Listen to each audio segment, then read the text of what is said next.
بہن اور بھائیو، السلام علیکم۔ آپ کا میزبان وحی جی آپ سے مخاطب ہے۔ خیریت موجود، خیریت مطلوب۔ سورہ القاریہ، اس سورہ کا نام القاریہ ہے۔ اس میں 1 رکوع، 8 آیتیں، 36 کلمے اور 152 حروف ہیں۔ نزول، با اتفاق علماء یہ مکی صورت ہے۔ مضامین، پہلے قیامت کے بارے میں استفسار کر کے لوگوں کو چوکنا کر دیا۔ اس کے بعد ان لرزہ خیز حالات کو بیان کیا جو روز قیامت رونما ہوں گے۔ لوگ پروانوں کی طرح مدہوش بکھرے پڑے ہوں گے، پہاڑ دھنی ہوئی رنگین اون کی طرح فضا میں اڑ رہے ہوں گے۔ پھر ارشاد فرمایا، سن لو، جس شخص کی نیکیوں کا پلڑا اس روز بھاری ہوگا، فقط اسے ہی خوش و خرم زندگی نصیب ہوگی، لیکن جس کی نیکیوں کا پلڑا ہلکا ہوگا وہ حاویوں میں پھینک دیا جائے گا۔ اعوذ باللہ من الشیطان الرجیم، بسم اللہ الرحمن الرحیم۔ القاریہ، مل قاریہ، وما ادراک مل قاریہ، یوم یکون الناس کالفراش المبثوث وتکون الجبال کالعہن المنفوش، فاما من ثقلت موازینہ فہو فی عیشۃ راضیہ واما من خفت موازینہ فامہ ہاویہ وما ادراک ما ہی نار حامیہ۔ اس سورت مبارک کا مفہوم ایسے ہے: دل ہلا دینے والی کڑک، یہ زہرہ گداز کڑک کیا ہے؟ اور آپ کو کیا معلوم کہ یہ کڑک کیا ہے؟ جس دن لوگ بکھرے ہوئے پروانوں کی طرح ہوں گے اور پہاڑ رنگ برنگی دھنکی ہوئی اون کی مانند ہوں گے۔ پھر جس کے نیکیوں کے پلڑے بھاری ہوں گے تو وہ دل پسند عیش و مسرت میں ہوگا، اور جس کے نیکیوں کے پلڑے ہلکے ہوں گے تو اس کا ٹھکانہ حاویہ ہوگا۔ اور آپ کو کیا معلوم کہ وہ حاویہ کیا ہے؟ ایک دہکتی ہوئی آگ۔ استغفر اللہ۔ اس سورت کی تفسیر میں حضور پاک صلی اللہ علیہ وسلم فرماتے ہیں، تمہاری یہ آگ تو اس کا 17واں حصہ ہے۔ لوگوں نے کہا، حضرت ہلاکت کو تو یہی کافی ہے۔ آپ صلی اللہ علیہ وسلم نے فرمایا، لیکن آتش دوزخ اس سے 69 حصے تیز ہے۔ صحیح بخاری میں یہ حدیث ہے، اور اس میں یہ بھی ہے کہ ہر حصہ اس آگ جیسا ہے۔ مسند احمد میں بھی یہ روایت موجود ہے۔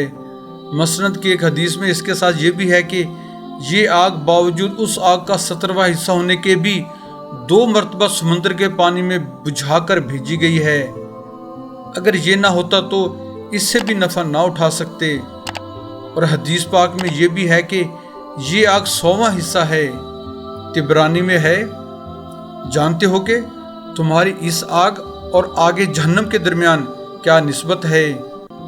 تمہاری اس آگ کے دھوئیں سے بھی 70 حصہ زیادہ سیاہ خود وہ آگ ہے۔ ترمذی اور ابن ماجہ میں حدیث ہے کہ جہنم کی آگ 1000 سال تک جلائی گئی تو سرخ ہوئی، پھر 1000 سال تک جلائی گئی تو سفید ہو گئی، پھر 1000 سال تک جلائی گئی تو سیاہ ہو گئی، بس اب وہ سخت سیاہ اور بالکل اندھیرے والی ہے۔ مسند احمد کی حدیث میں ہے کہ سب سے ہلکے عذاب والا جہنمی وہ ہے جس کے پیروں میں آگ کی 2 جوتیاں ہوں گی، جس سے اس کا دماغ کھول رہا ہوگا۔ صحیح میں ہے کہ آگ نے اپنے رب کی طرف شکایت کی کہ خدایا میرا ایک حصہ دوسرے کو کھائے جا رہا ہے، تو پروردگار نے اسے 2 سانس لینے کی اجازت دی، ایک جاڑے میں ایک گرمی میں۔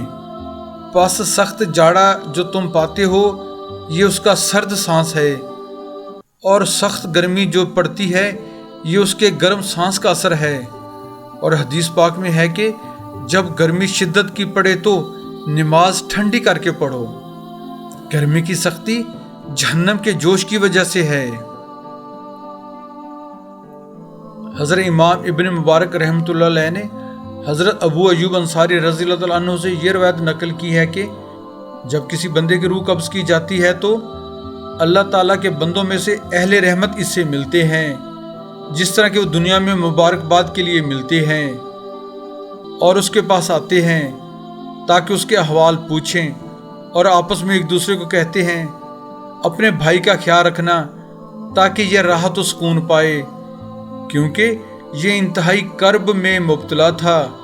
پس وہ اس کی طرف متوجہ ہوتے ہیں اور اس سے دریافت کرتے ہیں فلاں آدمی کا کیا حال تھا اور فلاں عورت کیسی تھی، کیا اس نے شادی کی ہے؟ سو جب وہ کسی ایسے آدمی کے بارے میں پوچھیں جو اس سے پہلے فوت ہو چکا ہو اور وہ انہیں اس کے بارے بتائے کہ وہ تو فوت ہو گیا ہے، تو وہ کہتے ہیں انا للہ و انا الیہ راجعون، اسے حاویہ کی طرف لے جایا گیا، وہ برا ٹھکانہ ہے اور کتنی بری رہائش ہے۔ پھر ان پر ان کے اعمال پیش کیے جاتے ہیں، جب وہ نیکیاں دیکھتے ہیں تو انتہائی مسرور اور خوش ہو جاتے ہیں اور کہتے ہیں یہ تیرا اپنے بندے پر احسان ہے، بس اسے کامل بنانا اور قائم رکھنا۔ اور اگر کسی برائی اور گناہ کو دیکھیں تو کہتے ہیں اے اللہ اپنے بندے پر رجوع فرما، اس کی طرف نظر رحمت فرما۔ ابن مبارک رحمۃ اللہ علیہ نے کہا ہے، اسے سلام الطویل نے سور سے روایت کیا ہے اور انہوں نے اسے مرفوع قرار دیا ہے۔ امام ابن مبارک رحمۃ اللہ علیہ نے حضرت سعید بن جبیر رضی اللہ تعالیٰ عنہ سے بیان کیا ہے کہ ان سے پوچھا گیا کہ مردے زندوں کی خبریں لاتے ہیں؟ تو انہوں نے جواب دیا ہاں، جس کا بھی کوئی دوست ہو وہ یقیناً اس کے اقارب اور رشتہ داروں کی خبریں لاتا ہے، بس اگر وہ اچھی اور خیر کی خبر ہو تو وہ اسے مسرور اور خوش ہوتا ہے، اور اگر وہ بری خبر ہو تو وہ اس کے سبب پریشان اور غمزدہ ہوتا ہے، یہاں تک کہ وہ ایک آدمی کے بارے میں پوچھتے ہیں جو مر چکا ہوتا ہے تو انہیں کہا جاتا ہے کیا وہ تمہارے پاس نہیں آیا ہے؟ تو وہ جواب دیتے ہیں یقیناً اسے اپنے ٹھکانے حاویہ کی طرف لے جایا گیا ہے۔ امام ابو نعیم رحمۃ اللہ علیہ نے الحلیہ میں حضرت وہب بن منبع رضی اللہ تعالیٰ عنہ سے یہ روایت بیان کی ہے کہ حضرت عیسیٰ علیہ السلام ایک بستی کے پاس سے گزرے جس کے باسی جن و انس، کیڑے مکوڑے، چوپائے اور پرندے سب مر چکے تھے۔ آپ وہاں ٹھہرے اور تھوڑی دیر اس کی طرف دیکھ کر غور و فکر کرتے رہے، پھر اپنے اصحاب کی طرف متوجہ ہوئے اور فرمایا یہ سب اللہ تعالیٰ کے عذاب سے مرے ہیں، اگر یہ اس کے بغیر مرتے تو بال یقین انہیں علیحدہ علیحدہ موت آتی اور متفرق طور پر مرتے۔ پھر آپ نے انہیں آواز دی اے بستی والو، تو جواب دینے والے نے جواب دیا لبیک یا روح اللہ۔ آپ علیہ السلام نے فرمایا تم نے کون سا جرم کیا ہے؟ انہوں نے جواب دیا بتوں کی عبادت اور دنیا کی محبت۔ آپ نے پوچھا تمہاری طاغوت کی عبادت کیا تھی؟ اس نے جواب دیا اللہ تعالیٰ کے نافرمانوں کی طاعت و پیری۔ آپ نے پھر پوچھا تمہاری دنیا کی محبت کیا تھی؟ انہوں نے کہا جیسے بچے کی محبت اپنی ماں سے ہوتی ہے، جب وہ آتی ہم خوش ہوتے اور جب پیٹ پھیرتی تو ہم غمزدہ ہو جاتے، اس کے ساتھ ساتھ دور کی امیدیں رکھتے تھے، اللہ تعالیٰ کی اطاعت و پیری سے منہ پھیرتے تھے اور اللہ تعالیٰ کی ناراضگی اور غضب کی طرف متوجہ تھے۔ آپ نے فرمایا تم کس حال میں ہو؟ انہوں نے جواب دیا ہم نے عافیت میں رات گزاری اور ہم نے صبح حاویہ میں کی۔ تو حضرت عیسیٰ علیہ السلام نے فرمایا حاویہ کیا ہے؟ اس نے جواب دیا یہ ایک جیل اور قید خانہ ہے۔ آپ نے پوچھا یہ سجین، یہ قید خانہ کیا ہے؟ اس نے جواباً کہا دنیا کی تشتریوں کی طرح یہ آگ کا ایک انگارہ ہے جس میں ہم تمام کی ارواح رکھ دی گئی ہیں۔ آپ نے فرمایا تیرے ساتھیوں کو کیا ہوا ہے؟ کیا وہ گفتگو نہیں کرتے؟ اس نے جواب دیا وہ گفتگو کی قدرت نہیں رکھتے، انہیں آگ کی لگامیں پہنا دی گئی ہیں۔ استغفر اللہ۔ آپ نے فرمایا تو نے ان میں سے کس طرح باتیں کی ہیں؟ اس نے عرض کی بلا شبہ میں ان میں تھا، لیکن میں ان کی حالت پر نہیں تھا، اور جب عذاب آیا تو وہ ان کے ساتھ مجھے بھی آ پہنچا، اور اب میں ایک بال کے ساتھ حاویہ میں معلق ہوں۔ میں نہیں جانتا مجھے جہنم میں جکڑ دیا جائے گا یا میں نجات پا جاؤں گا۔ حضرت عیسیٰ علیہ السلام نے فرمایا، حق کی قسم کھا کر میں تمہیں کہتا ہوں کہ جو کی روٹی کھانے، خالص پانی پینے اور کتوں کے ساتھ کوڑے کے ڈھیروں پر سونے کے سبب بہت سے لوگ دنیا اور آخرت میں عافیت کے ساتھ ہیں۔ امام ابو یعلی رحمۃ اللہ علیہ نے روایت بیان کی ہے کہ رسول اللہ صلی اللہ علیہ وآلہ وسلم کا معمول مبارک تھا کہ جب آپ کے اصحاب میں سے کوئی آدمی 3 دن تک مقفود رہتا، یعنی آپ کی بارگاہ میں حاضر نہ ہوتا، تو آپ اس کے بارے میں دریافت کرتے، بس اگر وہ غائب ہوتا تو اس کے لیے دعا فرماتے، اگر وہ حاضر ہوتا تو اس سے ملاقات فرماتے، اور اگر وہ مریض ہوتا تو اس کی عیادت فرماتے۔ ایک دفعہ انصار میں سے ایک آدمی 3 دن تک حاضر نہ ہوا تو آپ صلی اللہ علیہ وآلہ وسلم نے اس کے بارے میں پوچھا۔ صحابہ کرام نے عرض کی، ہم نے اسے اس حال میں چھوڑا ہے کہ چوزے کی مثل ہو گیا ہے، وہ جو شے بھی منہ کے راستے سے کھاتا ہے وہ دبر کے راستے سے خارج ہو جاتی ہے۔ تو آپ صلی اللہ علیہ وآلہ وسلم نے فرمایا، اپنے بھائی کی عیادت کے لیے چلو۔ چنانچہ ہم رسول اللہ صلی اللہ علیہ وآلہ وسلم کی میت میں اس کی عیادت کے لیے چلے۔ جب ہم اس کے پاس پہنچے تو آپ صلی اللہ علیہ وآلہ وسلم نے اسے فرمایا، تو اپنے آپ کو کیسے پاتا ہے؟ اس نے عرض کی، میں جو شے بھی منہ میں داخل کرتا ہوں وہ دبر سے نکل جاتی ہے۔ آپ صلی اللہ علیہ وسلم نے پوچھا، ایسا کیوں ہوا؟ اس نے عرض کی، یا رسول اللہ صلی اللہ علیہ وآلہ وسلم، میں آپ کے پاس سے گزرا اور آپ مغرب کی نماز پڑھا رہے تھے تو میں نے بھی آپ کے ساتھ نماز پڑھی، اور آپ نے یہ سورت آخر تک پڑھی، یعنی سورت القاریہ۔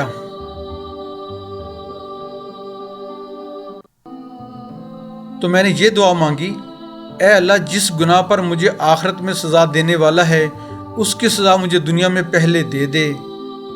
بس اس وقت سے میری یہ حالت ہے جو آپ دیکھ رہے ہیں۔ تو رسول اللہ صلی اللہ علیہ وآلہ وسلم نے فرمایا، تو نے بہت برا کیا۔ کیا تو نے اللہ تعالیٰ سے یہ سوال نہیں کیا کہ وہ تجھے دنیا اور آخرت دونوں میں نیکی اور بھلائی عطا فرمائے اور تجھے جہنم کے عذاب سے محفوظ رکھے؟ پھر حضور نبی کریم صلی اللہ علیہ وآلہ وسلم نے اسے حکم فرمایا تو اس نے اس طرح دعا مانگی، اور آپ صلی اللہ علیہ وآلہ وسلم نے بھی اس کے لیے دعا فرمائی تو وہ اٹھ کھڑا ہوا، گویا کہ وہ بیڑیوں سے آزاد ہو گیا ہو۔ 5ویں شب قدر یعنی 29ویں شب۔ نمبر 1، 29ویں شب قدر کو 4 رکعت نماز 2 سلام کے ساتھ پڑھیں۔ ہر رکعت میں بعد از سورہ فاتحہ سورہ القدر 1 بار اور سورۃ اخلاص 3 مرتبہ پڑھیں۔ بعد از سلام سورہ علم نشرہ 11 مرتبہ پڑھنی ہے۔ نمبر 2، 4 رکعت نماز 2 سلام کے ساتھ ہر رکعت میں سورہ فاتحہ کے بعد سورہ القدر 1 بار اور سورۃ اخلاص 5 مرتبہ پڑھیں۔ بعد سلام درود شریف 25 مرتبہ پڑھیں۔ بسم اللہ الرحمن الرحیم۔ اللہم صلی علی سیدنا محمد النبی الامی وعلی آلہ و صحابہ و بارک وسلم۔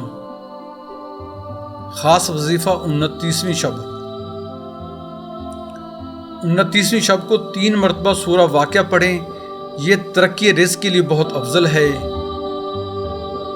ماہ رمضان کی کسی بھی شب کو بعد از نماز عشاء 7 مرتبہ سورہ قدر پڑھنی بہت افضل ہے، اس کے پڑھنے سے ہر مصیبت سے نجات حاصل ہوتی ہے۔